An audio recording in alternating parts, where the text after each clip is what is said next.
What happens when a fearless congresswoman sits down with a late-night host who thinks he can control the narrative?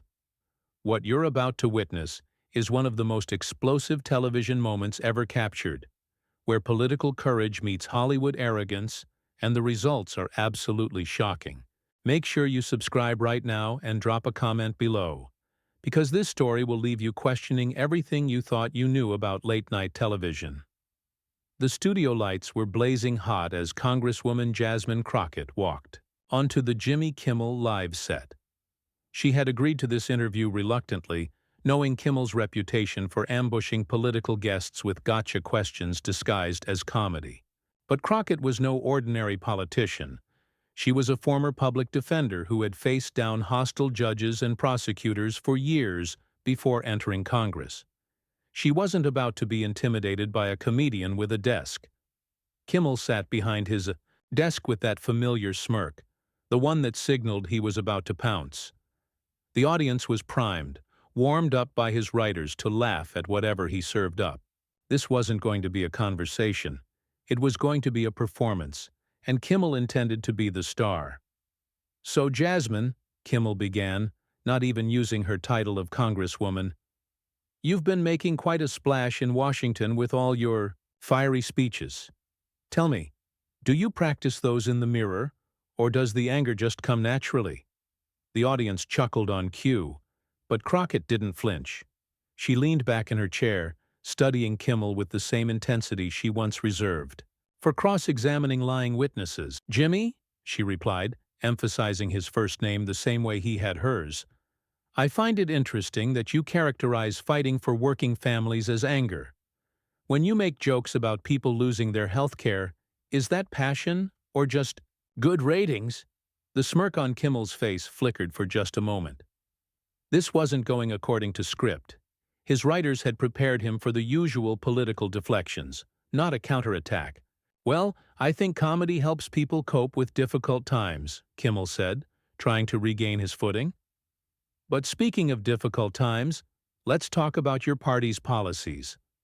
How do you justify supporting programs that will bankrupt the country?" "Which programs specifically are you referring to, Jimmy?" Crockett asked, her voice steady but with an edge that anyone who knew her recognized as dangerous territory. "Because I want to make sure we're talking about facts, not Fox News talking points." The audience was getting uncomfortable now. This wasn't the usual setup where the host dominates and the guest plays along. Kimmel's writers were frantically scribbling notes in the wings, trying to feed him better material. "Oh, come on," Kimmel said with a forced laugh.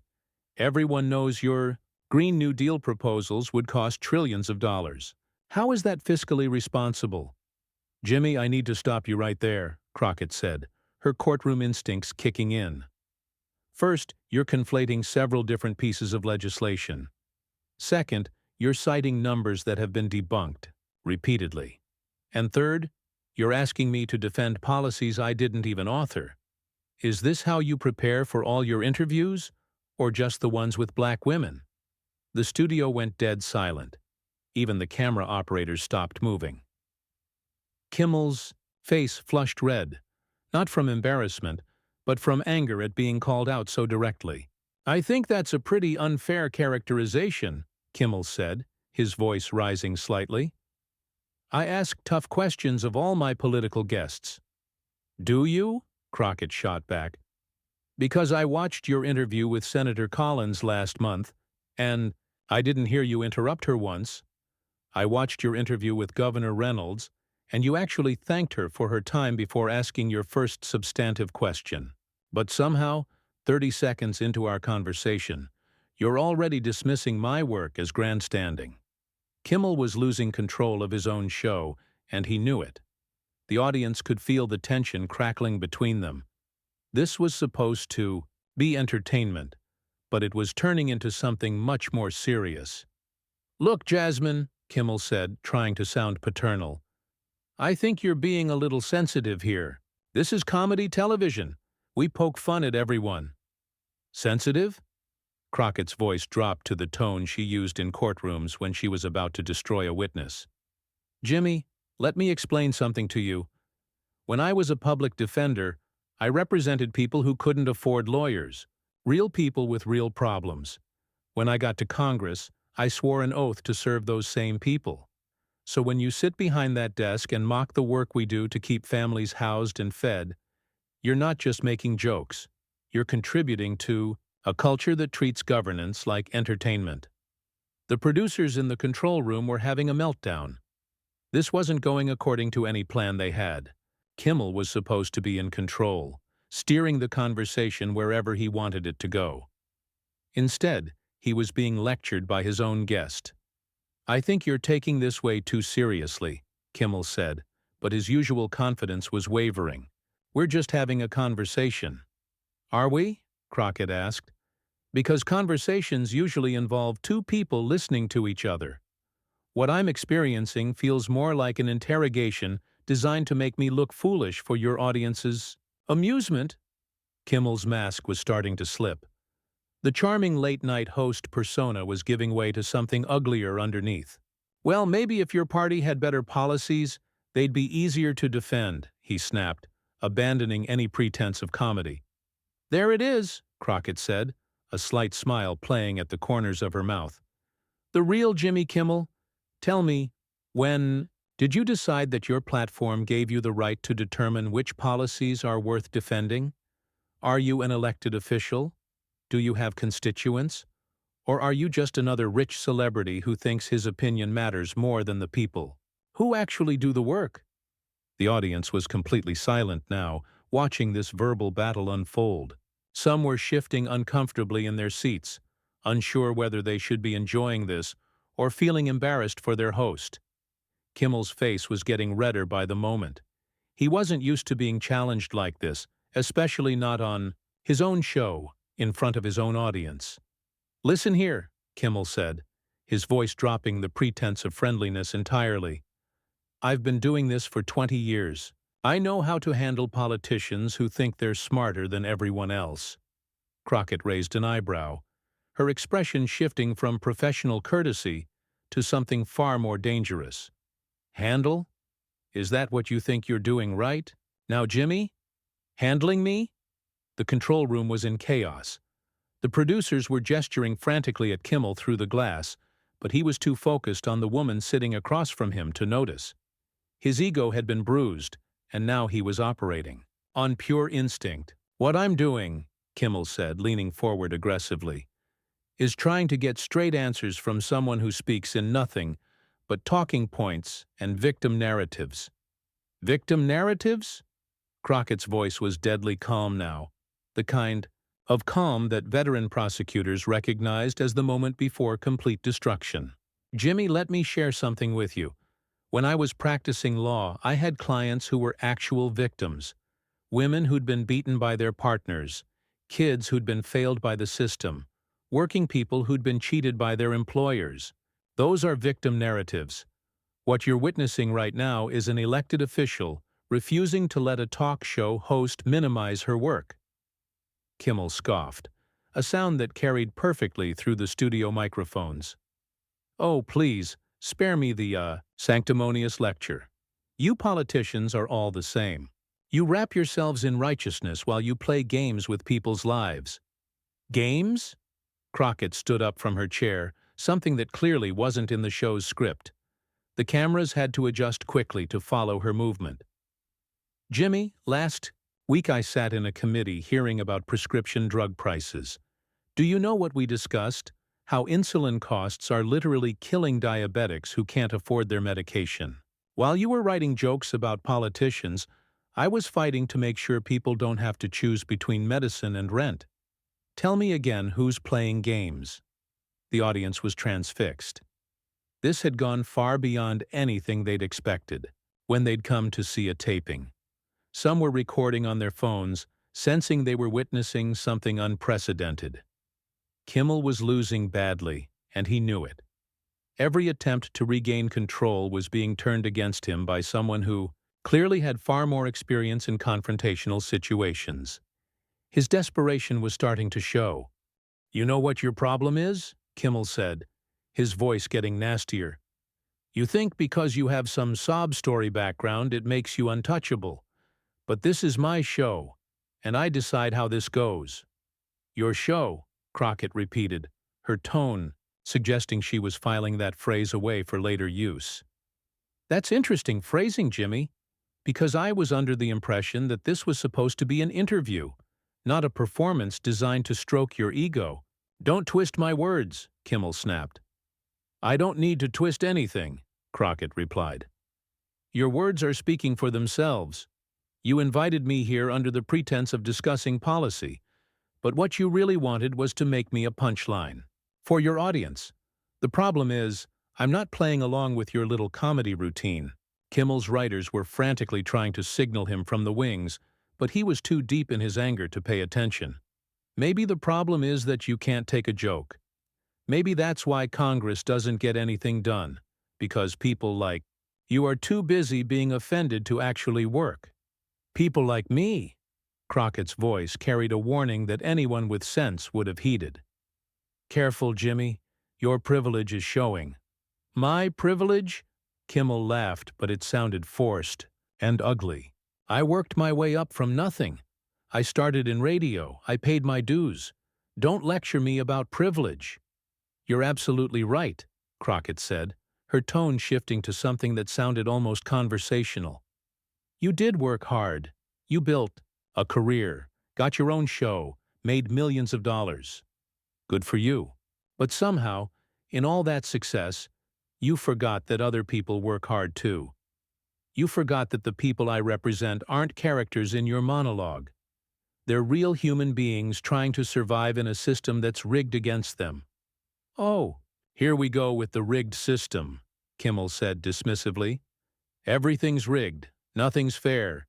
Everyone's a victim except the politicians who profit from keeping people angry. Crockett was quiet for a long moment, and the silence in the studio was deafening. When she finally spoke, her voice was softer, but somehow more dangerous than when she'd been raising it. Jimmy, I want you to listen very carefully to what I'm about to say. I didn't profit from anything. I took a pay cut to serve in Congress. I gave up a successful legal practice to try to make things better for people who can't make seven-figure television deals. And right now, I'm sitting on your show, watching you mock the very people I swore an oath to serve, while you hide behind the excuse that it's all just comedy. Kimmel was starting to realize he'd made a serious miscalculation. This wasn't going to end with laughs and applause. This was going to end with him looking like exactly what Crockett was suggesting he was. Look, I think we're getting a little off track here, he said, trying to salvage something from the wreckage. Why don't we talk about something else? No, Crockett said firmly. We're not moving on. We're going to finish this conversation. You started this by questioning my credibility, my motives, and my work. You don't get to change the subject now that you're uncomfortable. The producers were making slashing motions across their throats, the universal television signal to cut to commercial, but Kimmel wasn't looking at them. He was staring at Crockett, finally beginning to understand that he was in a fight he couldn't win. You think you're so tough, he said, his voice dripping with condescension. But at the end of the day, you're just another politician who'll be voted out when people get tired of your act. My act? Crockett smiled, but there was nothing friendly about it. Jimmy, my act is reading legislation. My act is meeting with constituents. My act is sitting in hearings until midnight to make sure veterans get the benefits they've earned. Your act is making jokes about people you've never met, problems you've never faced, and situations you couldn't handle for 5 minutes. The audience was starting to murmur among themselves. This had gone way beyond entertainment into something that felt personal and ugly. Kimmel could hear them shifting in their seats, and he knew he was losing them too. I think, he said, his voice tight with barely controlled anger, that this interview is over. Crockett tilted her head slightly, studying him like a specimen, under a microscope. Is it? Because I was just getting started. The studio air was thick with tension as Kimmel stared across his desk at Crockett, who remained standing with the poise of someone who had faced down much more intimidating opponents than a late-night television host, His declaration that the interview was over hung in the air like a challenge. "You know what, Jimmy?" Crockett said, her voice carrying clearly through the dead-silent studio. "You're absolutely right. This interview should be over. But not because you say so. It should be over because you've proven exactly what kind of person you really are." Kimmel's jaw clenched. "And what kind of person is that?" "The kind who uses his platform to punch down instead of up. The kind who thinks being funny gives him license to be cruel. The kind who invites guests on his show not to have genuine conversations but to feed his own ego and get cheap laughs at their expense." The audience was completely captivated now, watching this verbal demolition unfold in real time. Several people had their phones out, recording what they instinctively knew was television history in the making. "I've had enough of this," Kimmel said, standing up from behind his desk. "Security! Security?" Crockett laughed, a sound that somehow managed to be both amused and contemptuous. "Jimmy, I'm a sitting member of Congress. I'm not some heckler you can have thrown out. But the fact that your first instinct is to call security instead of engaging in good faith tells everyone watching exactly who you are." Kimmel's face was flushed red with anger and embarrassment.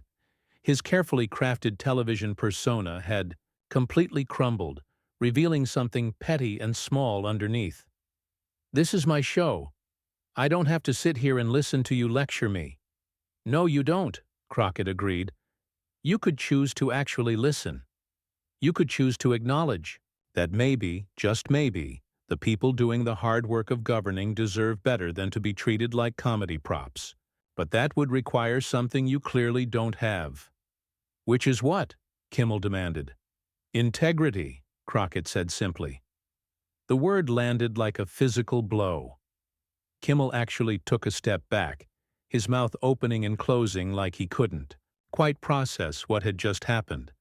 The audience was so quiet you could hear the air conditioning humming.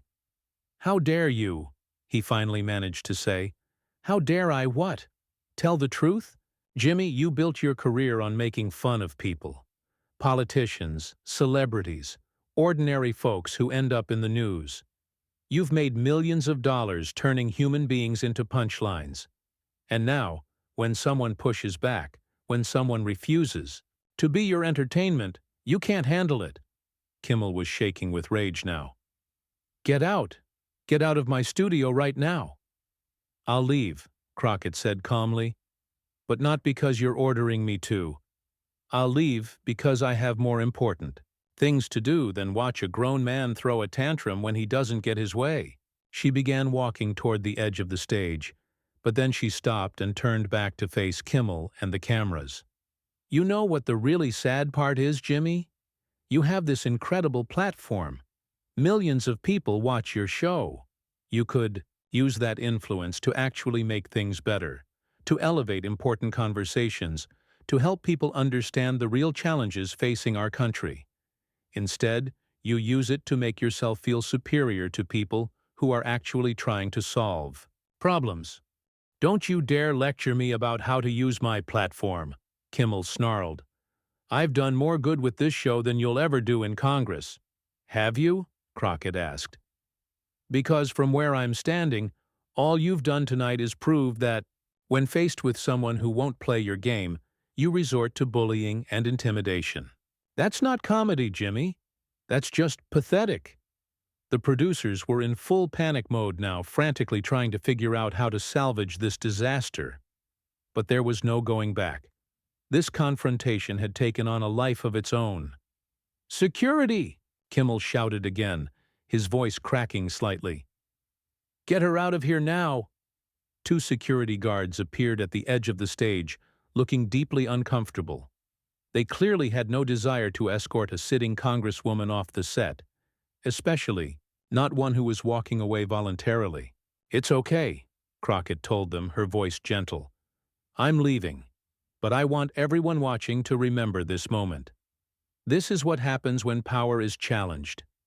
This is how people in positions of privilege react when someone refuses to let them control the narrative." She walked toward the exit, but her voice carried clearly through the studio microphones. Jimmy, you had a choice tonight. You could have had a real conversation with someone who's actually working to make life better for ordinary Americans. Instead, you chose to be exactly what everyone already thinks late-night television is: shallow, self-serving, and completely disconnected from the real world. Kimmel was standing behind his desk, breathing heavily, his carefully styled hair disheveled from running his hands through it. "Cut to commercial!" he barked at his producers. "Cut to commercial right now!" But before they could fade to black, Crockett delivered her final words. The American people deserve better than this. They deserve media that takes their problems seriously. They deserve leaders who fight for them, not entertainers who mock them. And they certainly deserve better than hosts who think their comedy shows are more important than the actual work of democracy. The cameras finally cut away, but the damage was done. In the space of 20 minutes, Jimmy Kimmel had revealed himself to be everything his critics had always said he was: arrogant, disconnected, and completely unable to handle anyone who wouldn't play along with his scripted version of reality. As Crockett disappeared backstage, the audience sat in stunned silence. They had come expecting jokes and celebrity banter. Instead, they had witnessed something far more significant: the complete dismantling of a television personality who had finally met someone he couldn't intimidate, couldn't diminish, and couldn't control. The security guards escorted Crockett to the exit, not because she was causing trouble, but because Kimmel's ego couldn't handle her presence for another second. And as she walked out of that studio, she left behind a host whose true character had been exposed for everyone to see. What did you think of this explosive confrontation? Have you ever seen a late-night host completely lose control like this before? Drop your thoughts in the comments below, and make sure you subscribe for more stories that show what really happens when the cameras are rolling and the masks finally come off.